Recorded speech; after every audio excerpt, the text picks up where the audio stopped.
Hello, and thanks for tuning in. In this review, I'm going to be taking a look at a film that introduced the United States to Dutch filmmaker Paul Verhoeven. And now, RoboCop.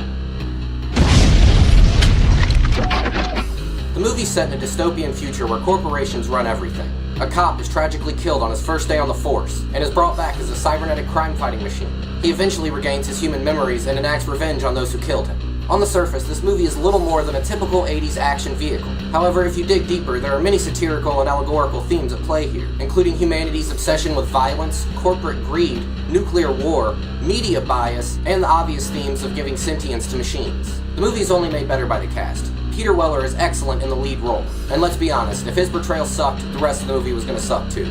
Everything was riding on him, and he pulled through. The supporting players ain't too shabby either, including Ray Weiss, Kurtwood Smith, Nancy Allen, and the late great Miguel Ferrer. The movie's very well structured. There's hardly ever a dull moment. The filmmakers also take a smart route by setting up their futuristic world through a fake news show. The music in the film works very well. It perfectly accentuates the action scenes.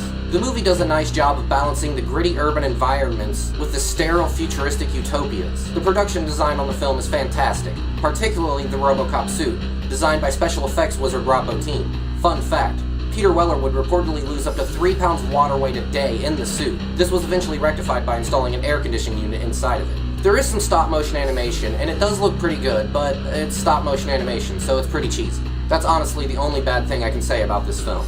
The movie is surprisingly gory. Unlike other action films of the time, it doesn't shy away from showing you the results of the violence. One last thing before I go, steer clear of the soulless remake. It pretty much undermines everything that this film established, and is complete eye candy.